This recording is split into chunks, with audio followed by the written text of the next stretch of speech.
It was November 12th, 1966, in the town of Clendenin, West Virginia. 5 men were digging a grave in a cemetery when they saw movement from a nearby tree. They stopped what they were doing and inspected the tree, when suddenly a brown figure leapt from the tree and flew right at them. It flew low to the ground, swooped over their heads, and off into the distance. They later described this being as a man-sized, brown, winged creature, and they were very insistent that it was no bird. It had 2 legs. It had 2 arms. It was humanoid. This was the world's first sighting of the Mothman. 3 days later, November 15th, 1966. 2 young couples from the nearby town of Point Pleasant, Roger and Linda Scarberry, and Steve and Mary Millette, were driving through the abandoned World War II-era West Virginia Ordnance Works, known locally as the TNT area. The TNT area was a munitions factory during the war, producing gunpowder and dynamite, hence the nickname TNT area. These munitions were stored in large concrete domes, or igloos as the locals called them, some of which had been opened by the young folk and became popular locations for clandestine rendezvous. It was during one of these rendezvous at midnight that the 2 couples stopped by one of these concrete igloos when Linda Scarberry looked up and saw 2 large glowing red eyes beside the Old North power plant inside the Ordnance Works. Perched on one of the rusting iron girders was a creature about 7 feet tall with large wings, but with a humanoid appearance. Startled, the 4 of them raced back to their car, but as they revved it up to drive away, the creature spread its wings and leapt from the power plant. As they raced down the road, it followed them. Roger kept looking in his rearview mirror only to see these 2 large red glowing eyes swaying left and right. Roger put all of his weight on the accelerator. His car was now traveling over 100 miles per hour, but the creature continued to stalk them. It wasn't until they arrived back at Point Pleasant that the creature disappeared. They waited in town for a minute, trying to calm down. Did they really see what they saw?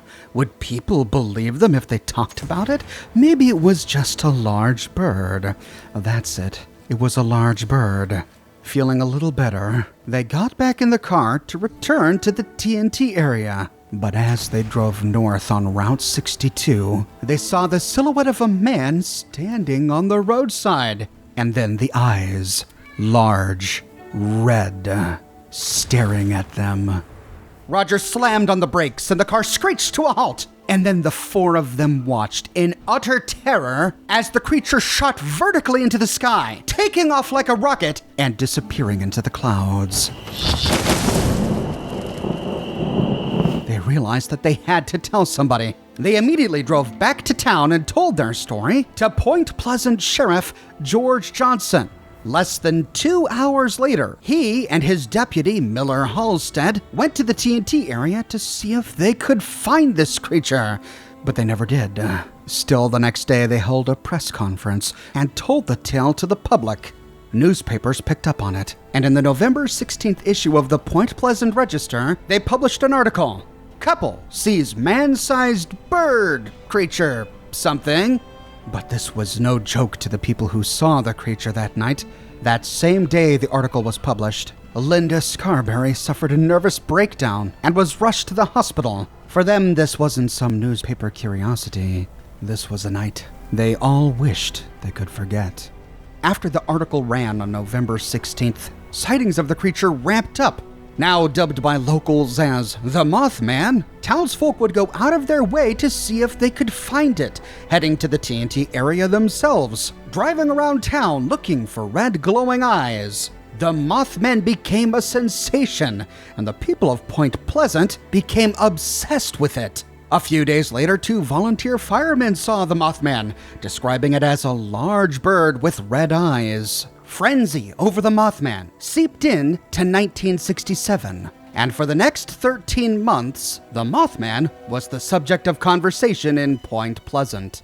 But more disturbingly, around this time, strangers began to appear in town. They were men wearing black suits and polished black shoes, sometimes carrying briefcases, always wearing sunglasses. These were the men in black, and they would only darken the doorsteps of people who had claimed to have seen the Mothman. Curiosity and excitement in Point Pleasant turned to fear. If they saw the Mothman, would the men in black arrive at their home too? Fear for their neighbors and homes caused some people to react harshly towards others who had a more cavalier attitude towards the Mothman, talking about him at the diner, going out at night for Mothman hunts. The Mothman became a subject of controversy in the town. But this frenzy about the Mothman came to a sudden and tragic end on December 15th, 1967. It was rush hour on a Friday. The people of Point Pleasant had been doing some Christmas shopping, and that's when the Silver Bridge collapsed. Well, as soon as I heard the sound, I, of course, ran out the back door to see what was wrong with the boys and what the noise was. And as I got out my back door, of course, I could see what was happening, and I stood right here and watched the whole bridge. What did the bridge look like? Well, it's like my little boy said. It was just like you would build a bridge out of child's building toys. And then if you just take a stick and just knock the props out from under it, that's the way it went. Did you see all the trucks and cars falling? I could see part of them, yes, from where I'm standing. But, of course, where the trees and things are, I couldn't see too much. Came to myself after, I imagine it was after the truck came to rest on the shore there, or on the ground. Someone was trying to get me out. That's all I can remember. Ever have an accident like this or anything like this before? Not this serious, no. This is the worst I've seen. The Silver Bridge spanned the Ohio River, connecting Point Pleasant to Ohio. It was built in 1928, and at the time, the most common car was the Ford Model T, which weighed about 1,500 pounds. But in 1966, an average car weighed about 4,000 pounds. The Silver Bridge hadn't been maintained well. It was built with a small defect, and at the time it was overburdened, and so the bridge collapsed. 46 people died. After that day, people stopped talking about the Mothman for a while. It just seemed so silly in comparison to the real tragedy the town had suffered. But years later, after people had had time to heal, interest in the Mothman began to renew. Some began to say that the Mothman appeared at that time and at that place to warn the people of what was about to happen. Since that time, Mothman sightings have been seen as harbingers of doom.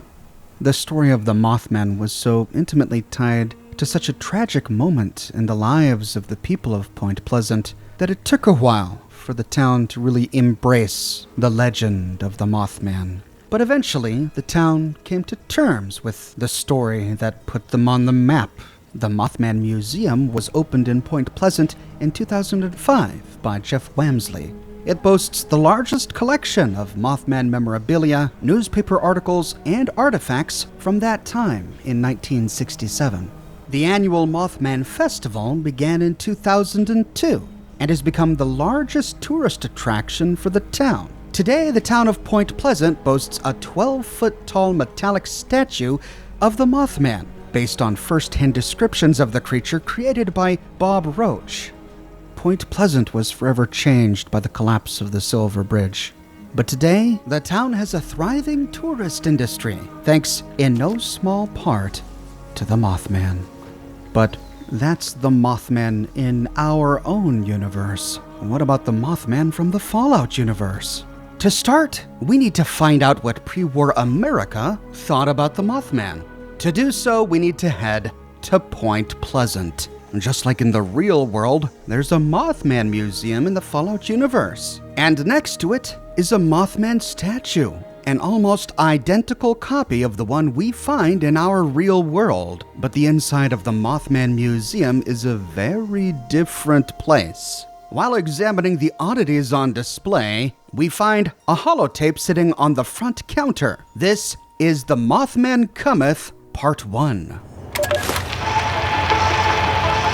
Welcome back, dear listeners. It's time once again to put aside all you think you know, all you believe to be true. Time to open your mind to the strange, bizarre, and sometimes terrifying world that exists in the shadows and fringes of our own, where myth, legend, and rumor are made real. Yes, it's time for more thrilling tales from the West Virginia hills. Not all creatures are of the land. Some stalk the skies. One such boogeyman has been reported for generations by mystified West Virginians. Its name remains the same, but accounts and speculation about its nature vary wildly. Some say man, others say beast, some say devil, others say angel. Tonight's tale, The Mothman Cometh, begins in Morgantown Municipal Hospital. We join young Mary Scarberry's bedside as she wakes, looking a little worse for wear. Nurse? Nurse Handy? Are you there? Right here, my Sherry. And how are you feeling? Perhaps another stink back will help. Is she awake? There she is. I heard her voice. How's my brave little girl? Hi, Mom. Hi, Dad. I'm doing okay. Oh, we've been worried sick. Oh, you gave us such a fright. Howdy, folks. Awful sorry to disturb you at this hour. Mary, this is Sheriff Johnson. He just wanted to ask a few questions. Well, from what I hear, you're downright lucky to be alive, Miss Mary. You kids went through quite an ordeal. Steve and Buddy, are they okay? Let's just have a little chat first, Mary. Now, do you remember how you came to be on the Fayetteville Railroad Bridge yesterday? Well, going to the bridge was really Buddy's idea.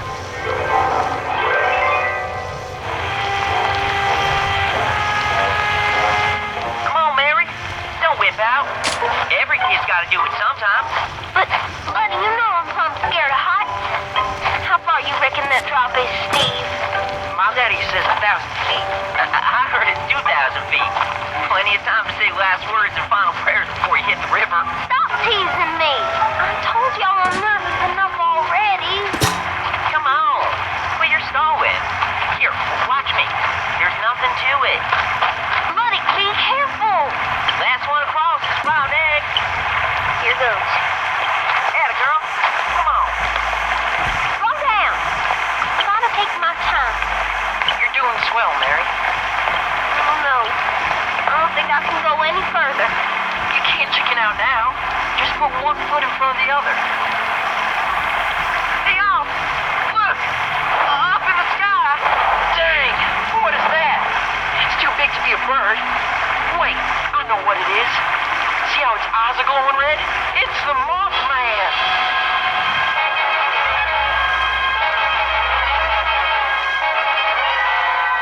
With a terrible winged creature coming for them, what will happen to these adventurous kids trapped in such a precarious position?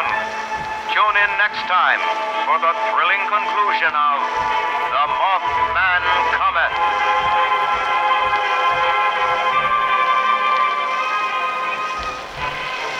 At the beginning, the narrator said that sightings of the Mothman had been reported for generations. That ties in with the story of the Mothman from our own universe. Remember, the bombs dropped in 2077 in the Fallout universe. So if Mothman first appeared in Point Pleasant in 1967, as he did in our universe, by 2077, people have been talking about the Mothman for over 100 years. That's generations.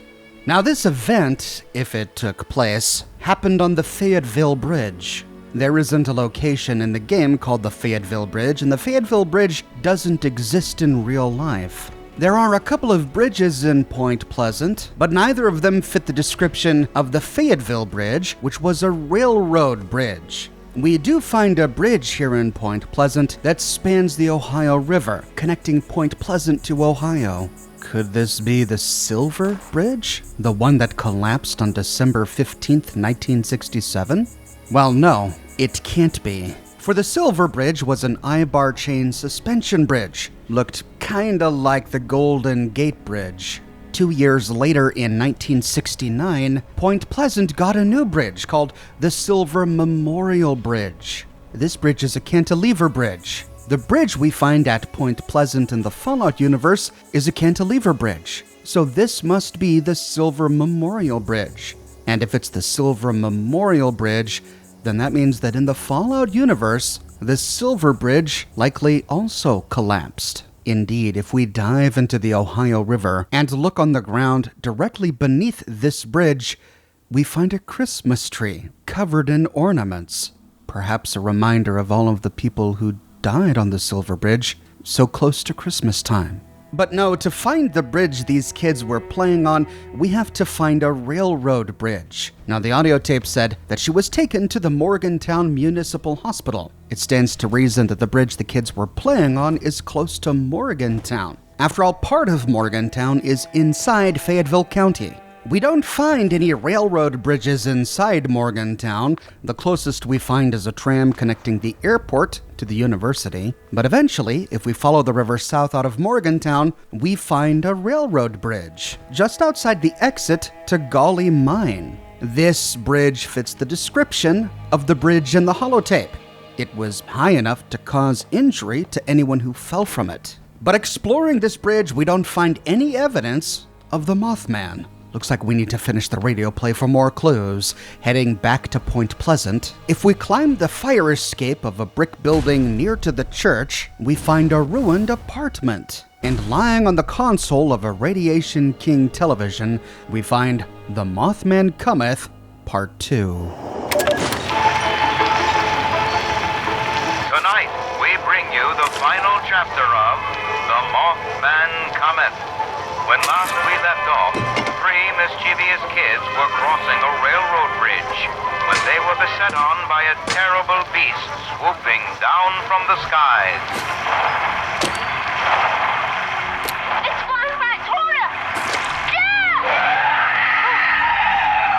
That was close! Mary! Get off that bridge! Train coming! The train! Oh no! Grandpa says that the Mothman's a sign of bad things. I bet that means the train's gonna derail. Or maybe the bad thing is the train's squashing us like June bugs! What are we gonna do? We can't jump, and it's too late to run. The train's almost here. Look out! That thing's coming back.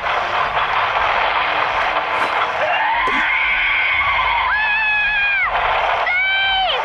The Mothman's going to this fly! Hang on, Mary! Buddy! Help me!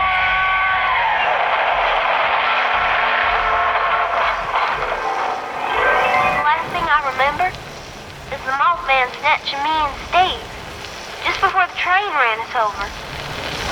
Sheriff, I know it sounds crazy, but I reckon it saved my life. Well, now that's quite a tale, Mary. You do believe me, don't you? I swear that's how it all happened. Just ask Buddy and Steve. They'll tell you the same story. Go on, ask them. Mr. and Mrs. Scarberry, can I speak to you outside a moment? Of course. Sweetheart, we'll be right back. You just get some rest. Nurse, could you please get her something to eat? Right away, madame. One Salisbury steak with extra gravy coming up. We'll have you right as rain in no time, my chérie. What do you think, Sheriff? Mary's not one to fib, but that story. All I know is that she was found unconscious by the river without so much as a scratch. So then you think she was telling the truth about this? Mothman saving her and those boys? Well, that's the thing about it, ma'am. Those other boys weren't as lucky as Mary. The grim truth is that both were found dismembered way up in the top of a tree. On top of a... Oh, you don't think... What's that sound? It sounds like a...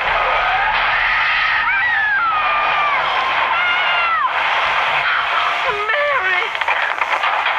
The window. Smashed right in. The nurse is torn to pieces too!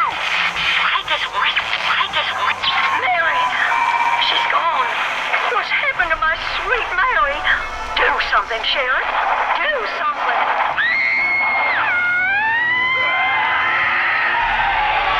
Yet another chilling reminder, dear listeners, to always watch your back, your left, and your right. Be careful of your steps and the ground beneath your feet.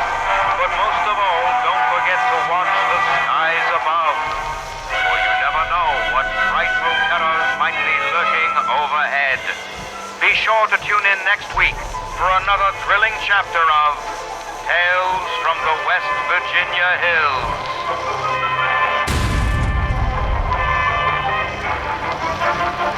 This baffling conclusion paints a conflicting picture as to the nature of the Mothman. On one hand, we get a tie-in with our real-world story. After the Silver Bridge collapsed in 1967, rumor had it that the Mothman was a harbinger of doom. He would appear to warn people that something horrible was about to happen. And in this story, Steve says the same thing, that the Mothman is a sign of bad things. He interpreted that to mean that the train was going to derail. Mary thought that it meant that the train was going to squash them. But then the Mothman saves them, or at least saves Mary.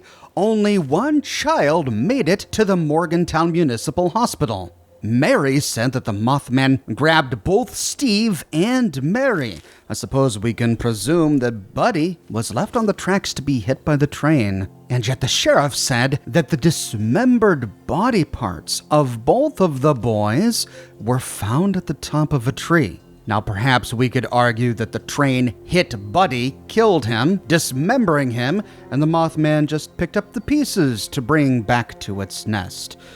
But this can't explain why Steve was also found dismembered. After all, the Mothman saved Steve. For some reason, the Mothman dropped Mary off at home, whereupon she was rushed to the hospital, and then took Steve back to his nest for a bit of a snack.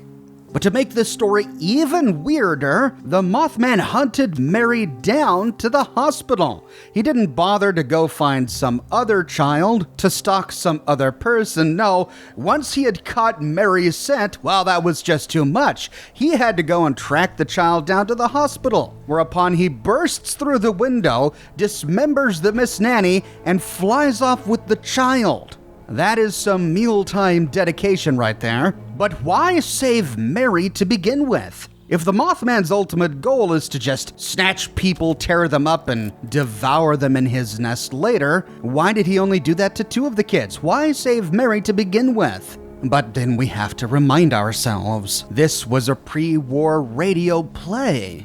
It was fictional. Everybody listening to it knew that it was a piece of fiction.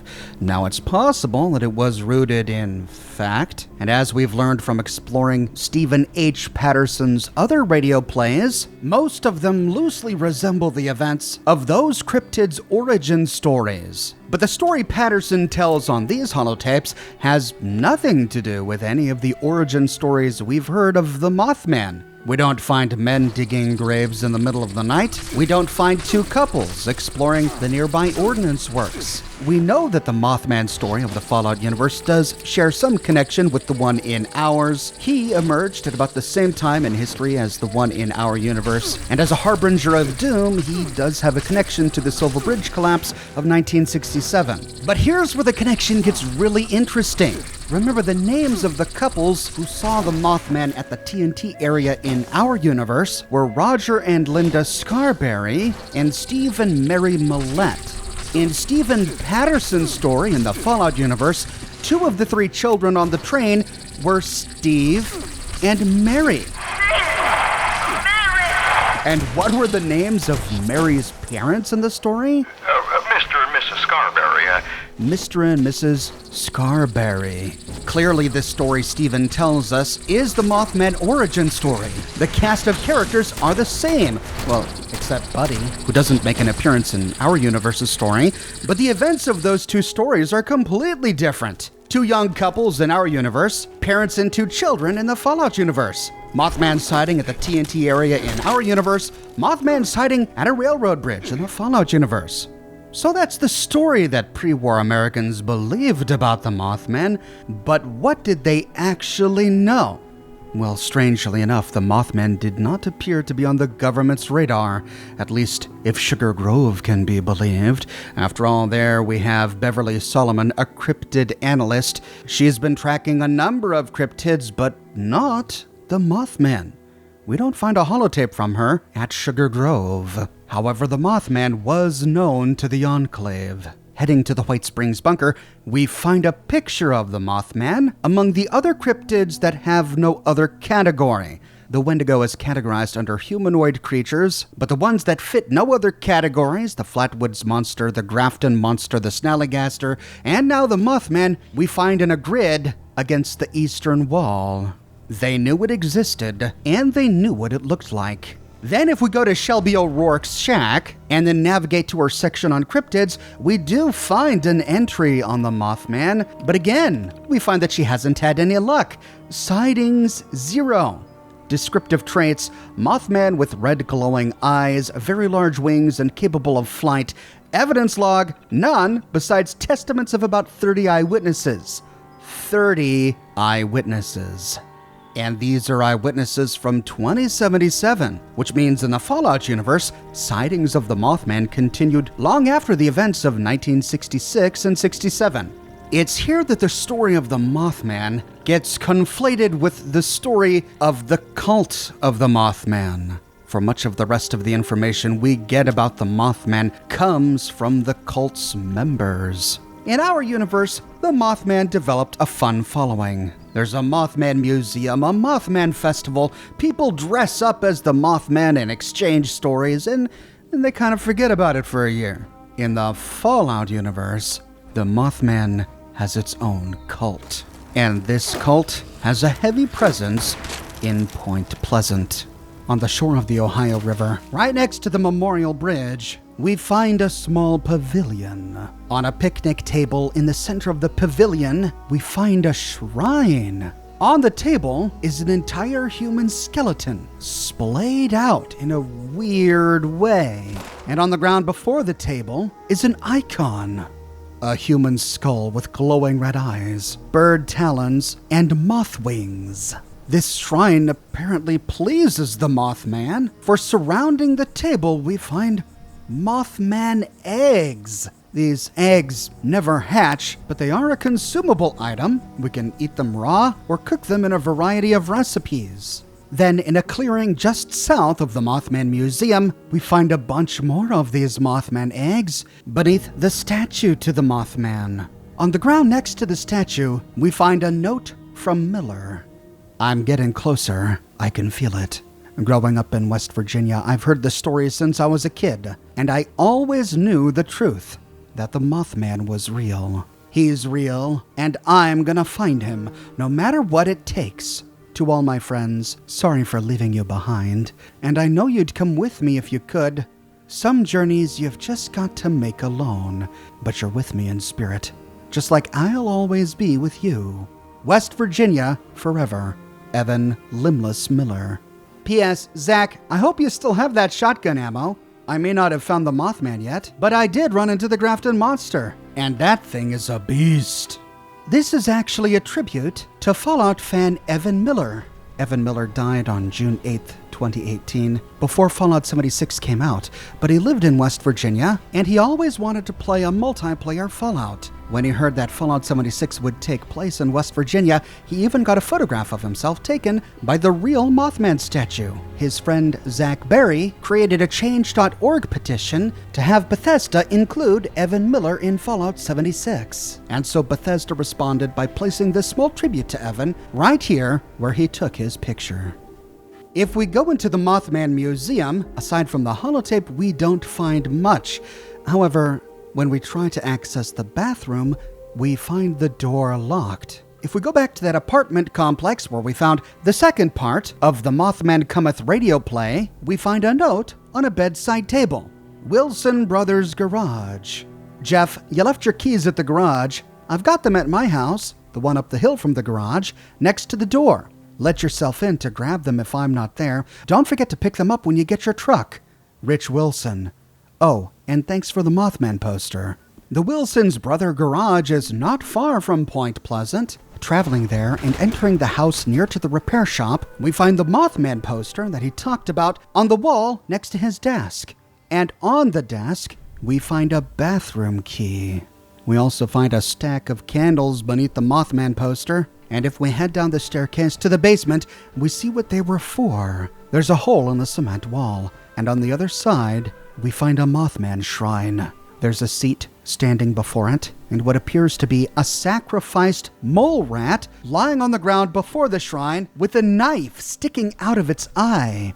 At the base of the shrine, we find some ritual bindings, and the shrine itself is reminiscent of the Mothman logo we saw at the gazebo in Point Pleasant. With the key in hand, we can head back to the Mothman Museum in Point Pleasant and use it to unlock the bathroom. We see a privacy divider blocking off a door to the left, and heading down the stairs, at the very bottom, we can pass through a storage room, through a lath and plaster wall, until we find a Mothman church. Behind us, we find more effigies. We are surrounded on all sides by pews, and against the southern wall, we find the largest effigy and a podium, upon which are 2 notes. In the first one, Sermon Summoning the Mothman, October 21st, 2077. We of the cult of the Mothman seek the infinite cosmic wisdom of the Mothman himself, for it is his appearance that portends disaster, and in heeding his warnings we may live, as others around us perish to their fated doom. We welcome visits from the Mothman with open arms and minds. Yes, we shall willingly summon him forth, to appear to us who revere him and divulge his secrets. True believers among you, gather for this evening's. We welcome you, O Mothman. Accept our humble invitation and divert us from disaster. So these cultists believe that an appearance from the Mothman portends disaster. Only they think they can communicate directly with him. And the next one, Sermon Impending Doom. The next day, October 22nd, 2077.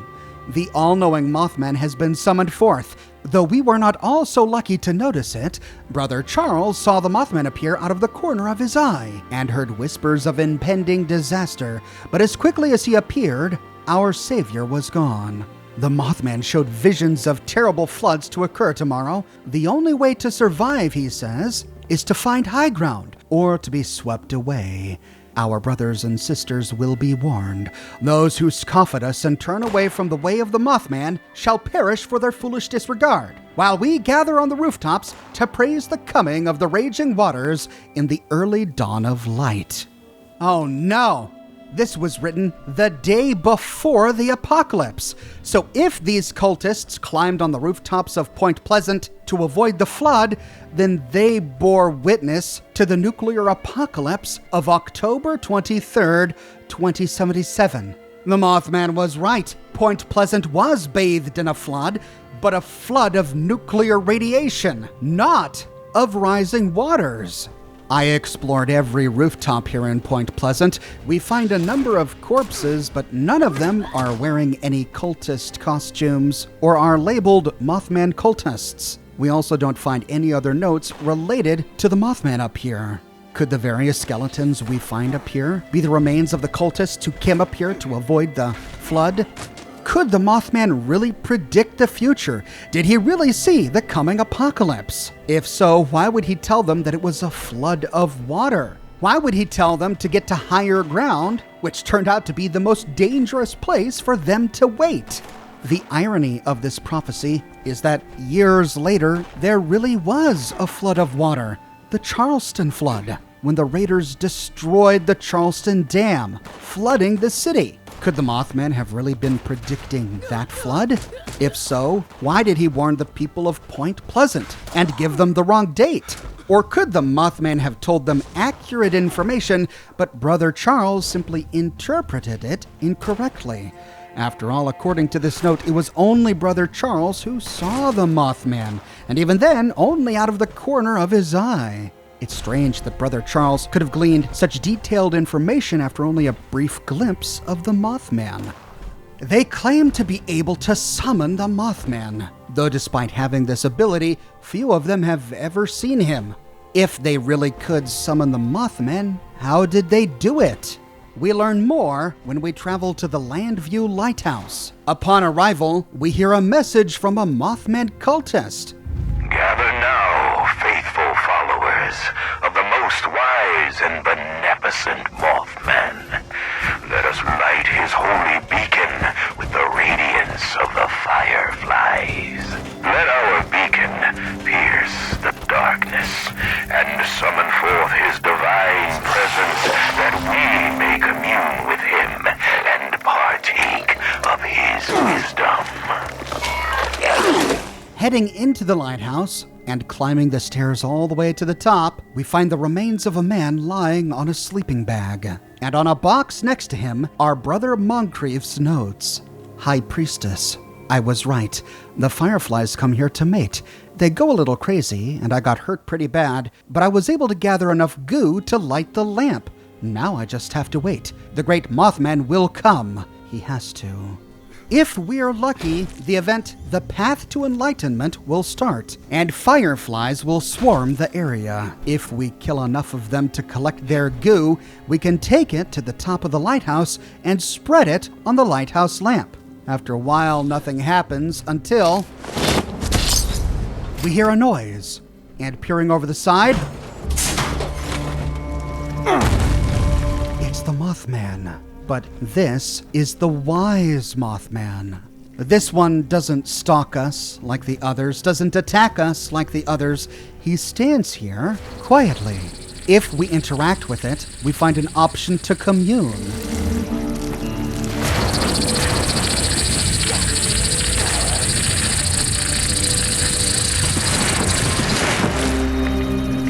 If we do, we feel enlightened in the presence of the wise Mothman. This grants us a temporary status effect, plus 5% bonus experience for an hour. So the cult of the Mothman really could summon the Mothman. And the Mothman was peaceful. At least, this one was. We find much more evidence of the cult of the Mothman throughout Appalachia. There's a church inside Helvetia with a shrine to the Mothman. This one has the Mothman logo painted on the wall, and the shrine is wearing an owl mask. There's an altar and a shrine inside the sunken church. We find a shrine at the Kanawha County Cemetery, and they all look the same. Twisted trees and roots, human remains, candles, and blood. Lots and lots of blood. Almost as if these Mothman cultists were performing human sacrifices to venerate the Mothman. After all, where would they get all of these human bones? But here the story of the cult of the Mothman gets a little muddled. If we go back to that apartment complex at Point Pleasant, next to the note that told us where to get the bathroom key, we find a holotape. The Interloper. There are other things in this world now that cannot be explained. The end of the world has awoken. Something. We all know the Mothman is out there, stalking and watching us, but what of the unseen? There are things we can only glimpse in our minds. Great entities beyond our comprehension. The Mothman is a creature more like us than the unknowable horrors in the peripheral vision of our subconscious minds. No longer just a false memory now. I have heard a tale of this entity made real, deep in the earth. And the storyteller was mad by any reckoning, but his story, no less true. My name is Jeff Lane, and I will lay bare this watcher.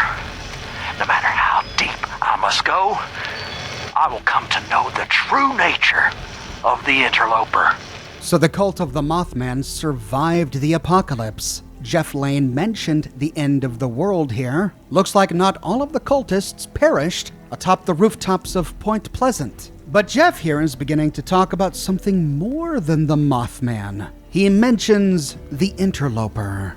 I tackled the topic of the interloper in a dedicated video that you can watch here. But in short, it appears to be a competing cult. A cult comprised not of suburbanites from Point Pleasant, but by people from the woods. What's odd is that these two cults share many similarities. Brother Moncrief mentioned the priestess when talking about summoning the Mothman, and if we delve into the bowels of the Lucky Hole mine, we find shrines dedicated not to the Mothman but to the interloper, and notes referencing the High Priestess. But these shrines all look the same, exactly like the Mothman shrines. How is the Mothman connected to the interloper? Are they competing deities? Why did some cultists abandon the Mothman and start to pursue the interloper after the nuclear apocalypse? In the Mothman origin story of our own universe, the two couples first spotted the Mothman at the West Virginia Ordnance Works. The West Virginia Ordnance Works makes an appearance in Fallout 76 as the Black Mountain Ordnance Works. In our universe, the Ordnance Works is filled with concrete domes the locals called igloos, where the government stored munitions and dynamite, hence the nickname the TNT area. But in the Fallout universe, the Black Mountain Ordnance Works also has these domes, only these are not called igloos. They're called TNT domes. We know this because there are 3 at the moment that we can explore, and the keys to these domes are called TNT Dome Key. But the contents of the 3 domes we can explore don't tell us anything about the Mothman. One of the domes has plans for a fusion magazine for the Alien Blaster, and some Alien Blaster rounds. Another one appears to be a Nuka-Cola storage room, where we find a bunch of Nuka-Cola stuff and a Nuka-Cola paint scheme for power armor. The third is a similar story, where we find a Nuka-Cola quantum paint scheme for the Exo-1 suit of power armor. These domes don't store munitions, they don't store TNT or dynamite, they act more like rented storage units, but we only get access to 3. Could one of these domes hold buried within them secrets that explain the origins of the Mothman in the Fallout universe? At the moment, we just don't know. There's not enough information, but all of the evidence we've collected paints the following story. The Mothman is real, and was real before the bombs dropped. We don't know the Mothman's motives. Sometimes he's violent, sometimes he's peaceful. He appears to have the ability to predict the future, or at least a partial picture of the future, and he shows a willingness to share these premonitions with a chosen few, people who honor and venerate him, or people who manage to summon him. The real Mothman is less man and more moth, varying greatly from pre-war depictions of him, and even the Mothman logos painted by the cultists. And the Mothman is not one man. The presence of all of the eggs in Point Pleasant tells us that the Mothman can reproduce, which explains why we find so many different Mothmen in Appalachia. This may explain why the Mothman appears to have conflicting motives. Perhaps just like some people are evil and some are good, some are raiders and some are scientists, the Mothmen have distinct personalities. Some may attack on sight in order to feed, while others are peaceful, desiring instead to communicate. And that's the biggest picture of the Mothman that we've got so far. I'm eager to learn more about the Mothman to find out exactly where he came from in future updates. What are your thoughts on the Mothman? Have you run into him in your game? Did he stalk you? Did he attack you? Or was he peaceful, expressing only curiosity? And did you kill him anyway? Share your thoughts with me in the comments section below. I publish many Fallout videos each and every week on my channel, so if you don't want to miss the next one, be sure to subscribe and to click that bell notification button. If you have and you feel like you're missing out on YouTube notifications, consider following me on Twitter at Oxhorn. I update Twitter manually with every new piece of content that I publish. I've got a brand new shirt in the shop. Lion's Pride. The Brotherhood does its best, but sometimes they need a little something special. That's where Lion's Pride comes in. This design comes on shirts in a variety of men's, women's, and children's sizes, and in a wide array of colors. You can find it on other products as well, like smartphone cases, pillows, posters, mugs, stickers, prints, etc. So if interested, you can find a link to my shop in the description below, or you can click here. If you like what I do and you want to support me in a more personal way, consider becoming a patron on Patreon or a member here on YouTube. But more than anything, I'm just so glad you're here watching this video with me today. Thank you so much for watching, and I'll see you soon with more brand new videos.